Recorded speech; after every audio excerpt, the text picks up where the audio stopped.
no es complementaria de Estados Unidos. El Fondo Monetario siempre beneficia al interés privado. Esto no se ha solucionado. El control cambiario es necesario. Es más fácil no pagarle a los privados que al Fondo Monetario Internacional. ¿Quiénes son los que fugaron el dinero? Lo mismo de siempre. Esto no responde a la lógica económica, responde a la lógica especulativa. Vos tenés que encontrar la oportunidad política correspondiente. Son muchos miles de dólares que vamos a necesitar y que van a ser de imposible pago. Como país se debe desconocer este mecanismo de endeudamiento. Es una deuda impagable. Si ustedes quieren que nosotros paguemos, nosotros tenemos derecho a saber qué pasó.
Buitres, deuda externa, fuga de capitales, todas estas palabras están muy presentes en los medios de comunicación, pero probablemente no tengamos en claro qué es lo que está en juego. No somos la única nación con deuda en el mundo, pero ya alcanzamos el 6º lugar entre los países más endeudados en relación al Producto Bruto Interno. Debemos millones y millones de dólares, y aunque esta deuda nos parezca imposible de imaginar, igual nos afecta. Vamos a dedicar este programa a preguntar qué debemos, a quiénes y por qué, pero sobre todo tratar de entender a dónde fue a parar todo ese dinero.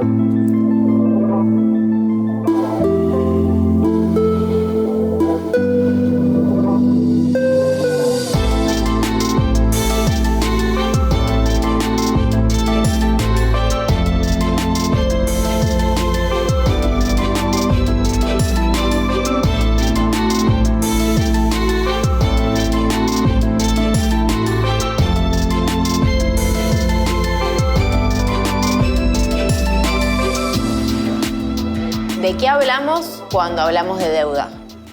La deuda externa argentina es la que se emite, los instrumentos de deuda, bonos, lo que sea, que se emite bajo legislación extranjera.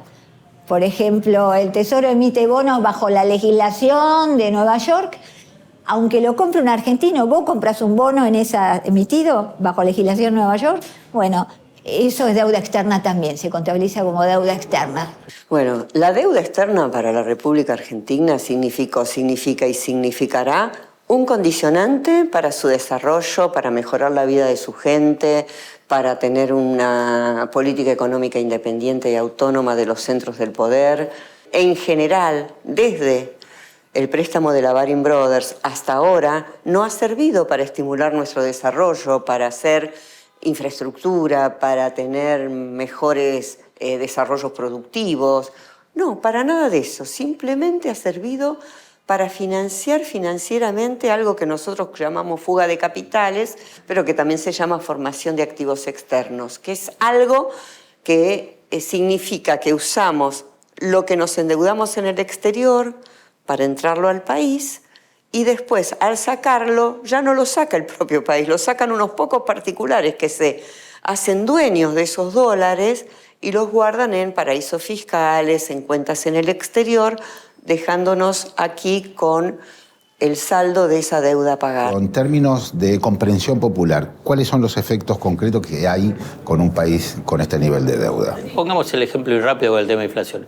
Y la inflación y me come los ahorros. Y bueno, ¿pero por qué tenés inflación? Una de las fuentes principales de la inflación en Argentina es el mercado de cambio, o sea, la evolución del tipo de cambio, ¿no? ¿Cuándo vos podés tener estabilidad en el tipo de cambio? Cuando tenés muchas reservas en el Banco Central. ¿Y cuándo tenés muchas reservas del Banco Central? Por ejemplo, cuando vos no tenés que estar pagando deuda. Deuda más grande, mayores pagos de intereses, por lo tanto mayor gasto público en intereses. Y es un gasto público del que nunca se dice hay que ajustar, hay que achicarlo, porque forma parte de ese negocio que decía. Para pagar los intereses crecientes de la deuda hay que achicar todos los gastos. Hay que achicar todas las otras partidas presupuestarias. Entonces, si el Estado subsidiaba, por ejemplo, el costo de la energía, el costo del transporte, o el precio de la energía, el precio del transporte, eso tienen que cortarlo. Claro. Se decide qué partidas cortar. ¿Cuáles se cortan? Y en general las de los sectores más vulnerables, las partidas que los sectores perjudicados tienen menos capacidad de presionar para que no se las corten. Claro. Cuando hablamos del Fondo Monetario Internacional es un organismo multilateral, de crédito, participan 190 países, pero el dueño es Estados Unidos. ¿Y qué significa el dueño? Que lo que se hace o se deja de hacer lo define Estados Unidos, porque no es un país, un voto. Estados Unidos tiene casi el 17% de los votos y del capital accionario del Fondo Monetario Internacional. Una definición sencilla, es el brazo financiero de Estados Unidos para desplegar su estrategia geopolítica, no solamente económica, también geopolítica. Y a la vez es el auditor de los acreedores, hasta fines de la década del 80, de los bancos. Después de los fondos de inversión. El Fondo Monetario siempre beneficia al interés privado, siempre es el prestamista de última instancia que actúa cuando puede haber un problema que un país no pueda responder a las obligaciones que ha contraído. Un país, si tiene un conflicto con otro país, va a la Corte de la Haya a discutir problemas de límites, de aguas limítrofes, etc. El Fondo Monetario está blindado a todo eso. Pero no solo está blindado a todo eso, sino que además tiene una estructura integrada por 190 países, pero hay 5 que lo controlan. Primero Estados Unidos, después Japón, tercero China, cuarto Alemania y quinto Gran Bretaña, que son los que deciden. Pero además Estados Unidos es el único que tiene poder hasta de veto.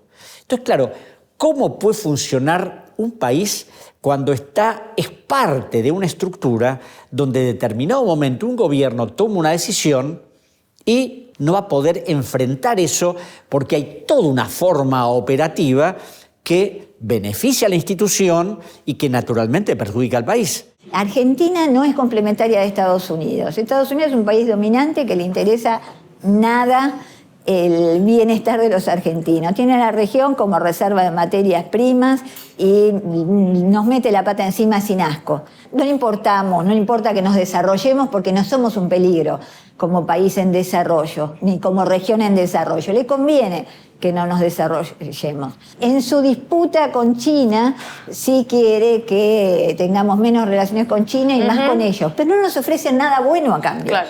Cuando hablamos del Fondo Monetario poniendo condiciones acerca de cuáles son los caminos posibles, estamos hablando en general siempre de medidas de austeridad, como les gusta decir, porque no les gusta la palabra ajuste, se usa la palabra austeridad, y la austeridad tiene que ver con recortes en la salud, en la educación, en los servicios sociales. Todos estos lugares están feminizados en su fuerza de trabajo, pero también apuntan a los cuidados, que son tareas que desarrollan las mujeres. Si hay menos hospitales, si hay menos escuelas, si hay menos escuelas de doble escolaridad, si hay menos espacios culturales, si hay menos espacios de encuentro, comedores, etc., quienes van a tener que reforzar el trabajo y participar más activamente van a ser las mujeres. Claro. Entonces, siempre que vemos una crisis, esa crisis va a impactar de una manera asimétrica sobre las mujeres. La receta es la esencia del Fondo Monetario, del Banco Mundial, de esos organismos, porque lo que hace el Fondo Monetario con esas recetas que te impone a cambio de la deuda es digitarte la economía, es digitarte un país, es digitarte quiénes van a tener ganancias en ese país y quiénes no. El que le da 44.000 millones de dólares a la Argentina a pagar en plazos tan cortos sabe que es impagable y ahí está su negocio.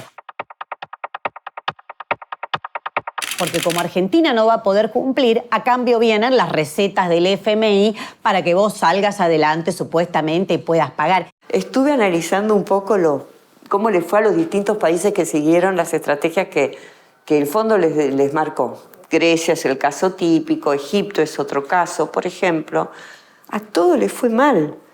Egipto hace, no sé, más de 20 años que repite acuerdos con el fondo y cada vez le va peor. Grecia ni que hablar. Ecuador, no sé, me parece como que es un organismo que ya quedó absolutamente descompasado de lo que es la realidad económica del mundo y que no sirve para lo que debería servir. La deuda bruta externa es de 378.518 millones de dólares. Si dividimos esa cifra por los más de 47 millones de argentinos y argentinas que somos, debemos aproximadamente $8.000 por cabeza. Y aunque creamos que la deuda no es nuestra, pagarla implica sacarle fondos a la educación o a la salud, hacer menos obras públicas o quitarle ese dinero al desarrollo científico. Así que esta deuda, que parece tan difícil de imaginar, tiene consecuencias concretas en nuestra vida cotidiana.